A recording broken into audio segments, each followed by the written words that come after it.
तुम सिर्फ कंफ्यूज हो गए, टॉपर नहीं बनने वाली। इसी सब्जेक्ट में अब तुम्हें सबसे ज्यादा दिक्कत आ रही है। रात को पढ़ाई करना सबके बस की बात नहीं होती।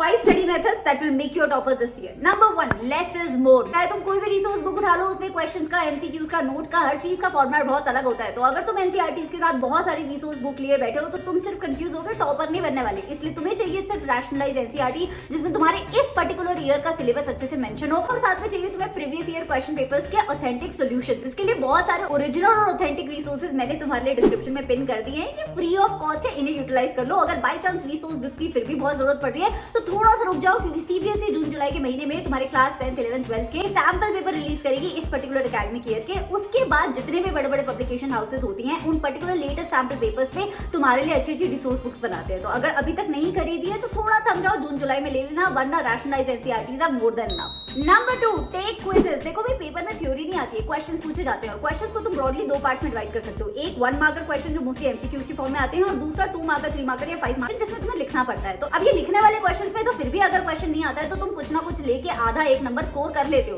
लेकिन एमसीक्यूज में आती है सबसे ज्यादा दिक्कत, क्योंकि या तो इसमें इंपॉर्टेंट डेट्स पूछ ली जाती है, या डेफिनेशन पूछ ली जाती है, या फिर इंपॉर्टेंट फॉर्मुले पूछ ली जाती है। इसीलिए एमसीक्यूज की प्रैक्टिस करने के लिए क्विज खेलना सबसे अच्छा तरीका है। वैसे तो मैं इस चैनल पे तुम्हें क्लास 10th की एसएसटी और साइंस के साथ साथ मेंटी क्विजेस भी करा सकती हूँ, तो सब्सक्राइब तुम जिस चैनल को कर सकते हो। लेकिन अगर तुम्हें खुद से भी क्विजेस खेलना है ना, all you have to do is Google पे जाके चैप्टर का नाम लिखो, for example rise of nationalism in Europe class 10। ये तो वेबसाइट मेरी पर्सनल फेवरेट है, जो बच्चों को क्विजेस अवेलेबल कराती है एनसीईआरटी के सिलेबस की। So don't forget to check them out. This is completely unsponsored, और इनके लिंक भी मैंने डिस्क्रिप्शन में डाल दिए हैं। नंबर 3, पहले यूनिट टेस्ट को लाइटली लेने की बिल्कुल भी जरूरत नहीं। हो सकता है अभी तक जो तुम्हारा सब्जेक्ट फेवरेट हुआ करता था, जिसमें तुम 90 से ऊपर स्कोर किया करते थे हर बार, उसी सब्जेक्ट में अब तुम्हें सबसे ज्यादा दिक्कत आ रही है। बच्चा ये इसलिए है क्योंकि क्लास 10th 11th 12th में सिलेबस जो है बहुत ही डिफरेंट हो जाता है छोटी क्लासेस से, और हो सकता है कि तुम्हारा फेवरेट सब्जेक्ट अब तुम्हें टफ लगने लगे। लेकिन इसका पता कैसे चलेगा? पता चलेगा फर्स्ट यूनिट टेस्ट को एनालाइज करके। फर्स्ट यूनिट टेस्ट में सारे सब्जेक्ट्स में आए हुए मार्क्स और जो तुमने गलतियां की है उन्हें तुम्हें बैठ के एनालाइज करना है, और उसके बेसिस पे जिस सब्जेक्ट में तुम्हें लग रहा है कि यार यहाँ पे मेरी कमी छूट रही है,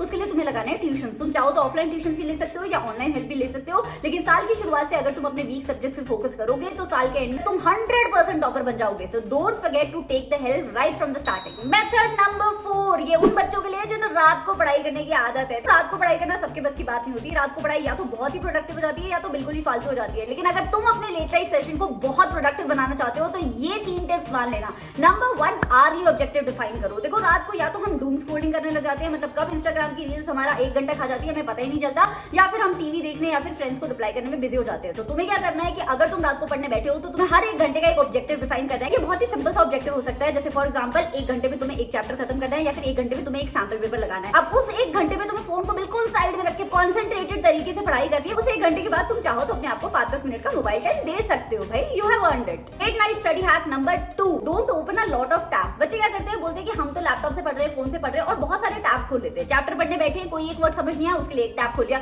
दूसरा वर्ड समझ नहीं आया उसके लिए तीसरा टैब खोल लिया। ये गलती मत करो यार, लिमिटेड अमाउंट ऑफ टैब्स खोला करो। बावजूद किसी एक आधा वर्ड पे अगर तुम अटक रहे हो तो उसे एक ब्लैंक पेपर पे नोट डाउन कर लिया करो, जो तुम बाद में देख सकते हो खाली टाइम में। अगर तुम कॉन्सेंट्रेटेड स्टडी टाइम में बहुत सारे टैब ओपन कर लोगे ना, तो चैप्टर 1 घंटे में खत्म होना चाहिए था, वो 5 घंटे में भी नहीं खत्म हो पाएगा। एंड नंबर 3, अपने आसपास ना पानी का बॉटल फिल करके रखा करो, खाने का भी सामान रखा करो। आई डोंट नो तुम्हें पता है कि नहीं पता है, लेकिन पढ़ाई करने में बहुत सारी कैलोरीज बर्न होती है और हमें जल्दी जल्दी भूख लगती है। तो पढ़ाई के बीच में उठ के तुम्हें किचन में जाना पड़े, उससे अच्छा है कि लेट नाइट स्टडी सेशन के लिए थोड़े से स्नैक्स अपने स्टडी टेबल पे रख लिया करो, लेकिन make sure they are healthy and don't get into the habit of drinking caffeine. And last लेकिन मेरी फेवरेट ट्रिक जो 99% बच्चों को पता नहीं होती है, कहते हैं recency and primacy effect. Scientifically proven है बच्चा, जो चीज तुम स्टार्टिंग में पढ़ते हो या स्टडी सेशन के लास्ट में पढ़ रहे होते हो, वो चीज तुम्हारे दिमाग में सबसे अच्छे तरीके से बैठ जाती है। तो अगर 1 घंटा भी पढ़ाई कर रहे हो ना, तो सबसे डिफिकल्ट टॉपिक को या तो स्टार्टिंग में उठा लो या फिर एंड में उठा लो, और जो इजियर टॉपिक्स है उन्हें बीच के टाइम में कर लो। इससे तुम्हारी एफिशिएंसी बरकरार रहेगी और डिफिकल्ट टॉपिक्स तुम्हारे कम टाइम में खत्म भी हो जाएंगे। एंड डोंट फॉरगेट कि इस चैनल पे मैं क्लास 9, 10, 11, 12 की बहुत सारी ऑसम स्ट्रैटेजीज लाने वाली हूं, तो don't forget to subscribe to the channel and I will see you next time. Till then take care and bye bye.